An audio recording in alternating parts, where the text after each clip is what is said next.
We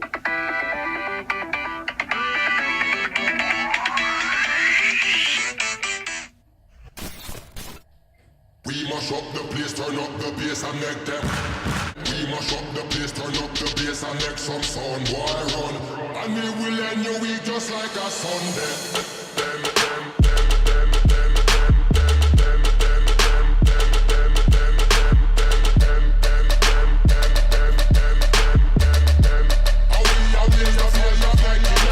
Hey everybody, let's get back at it. For today's video, I'm going to be showing you an upper body workout. By now, I truly hope some of you are getting consistent with your exercise routine and drinking your water. If you haven't done so, please check out my previous videos where I go through specific exercises you can do at home and also on drinking water. Very important for the functioning of your entire body, your metabolism, everything. If you have any questions at all, please comment below. I will get back to you. Getting an upper body workout in the house can be a little more challenging. Exercises are a little more difficult to be creative. I have a few exercises that'll get you moving and get you started. If you are going to be doing this in the house for a few weeks, I highly recommend that you go to either a sports store or an online store, pick up some resistance bands or light dumbbells. That's going to greatly help you in your exercise routine. As always, before starting any exercise routine, you should consult your physician. Jumping jacks are a great way to warm up because everybody knows how to do them. Very easy, low impact. So you can start with jumping jacks. A great alternative to jumping jacks is called scissor jacks. Scissor jacks is where your feet move front to back as opposed to in and out. The reason why this is a great alternative is because it stretches out your soleus muscle. This is the muscle that runs completely behind your calf all the way down to your Achilles. A lot of people, especially when you start to get older, you'll hurt your Achilles. It's really because your soleus is too tight. Scissor jacks are a great way to start stretching out that soleus, getting it warmed up, getting it mobile, so that you don't hurt yourself even when you're going for a walk. Now that you're a little warmed up, we're going to start with shoulder presses. You can do this with no weight at all, simply using your arms and going through the motion. Simply going through the motion is going to start lubricating your joints. It's going to get you moving more freely. Once you start moving, just keep moving. The lateral raise is another exercise you can do with your dumbbells, resistance bands, or your makeshift kettlebells.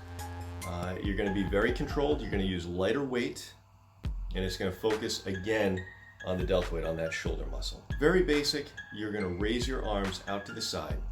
So they're going to be down by your waist. You're going to raise them up. What I want you to do is always tip a little forward. Another great reason for using the milk jug is what I always tell people when I'm training them for doing a lateral raise is as you come to the top, tip forward as if you're pouring milk or water. So use your milk jugs, tip forward. You always want to make sure that that elbow is slightly higher than the wrist. Not a lot, just a little. Right down by your sides, right up. The next exercise we're going to do is shoulder touches.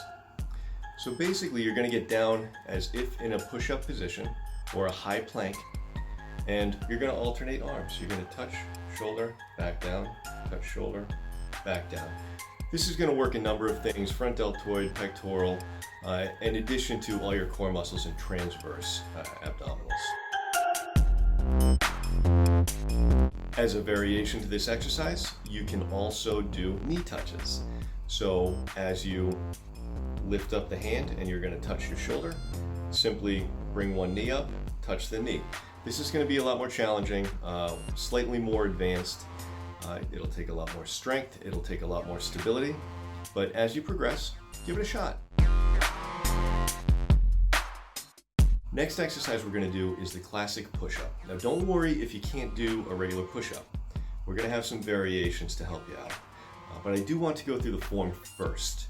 First thing, elbows slightly down, maybe at about a 45-degree angle. Not super critical, but I don't want them straight out from the shoulders, and I don't want them tucked in by your sides. The next thing I want to talk about is your shoulder blades or your scapula. The shoulder blades in a push-up should remain back all the time. From the side, it's going to look like this. Now you want them back the entire time, even up at the top. So as you push, shoulder blades stay back. Notice, shoulders don't move at all. Now, like I said, if you have trouble doing a regular push-up, don't worry about it. Let's try it on your knees. That's a great variation, great way to get started. You're going to build in strength quickly. So start trying to do the push-ups on your knees, following the same form, elbows slightly down, shoulder blades pinched. The last exercise we're gonna do is dips. Dips are kind of the meat and potatoes exercise for the triceps. A lot of people will say, oh, I just wanna get rid of this. Well, you gotta tighten up the muscle, you gotta tone up the muscle down there as well as dropping fat. Dips are a great way to start developing that tricep muscle. Now, we don't have a dip machine here in your house, so you're gonna have to get a little creative. You can very easily use a kitchen chair or a step stool. You can use the edge of a couch, but that can be a little more dangerous because of the cushion. A little more easy to lose your grip and slip, and I don't want anybody hurting themselves. So if you're gonna do that, just be very, very careful. So those are just a few upper body exercises you can start at home just to get you moving. Please get consistent. Consistency is the key. Just do little bits every day. It's drops in a bucket that add up, and then you're gonna feel the improvement. You're gonna feel better, healthier, happier, and you'll wanna continue. As always, stay tuned for my upcoming videos. I'm going to be covering topics such as more exercises, injury prevention, and nutrition. All great topics that we should all be incorporating into our everyday lives. Be consistent, hopefully. We'll be a healthier and a happier you.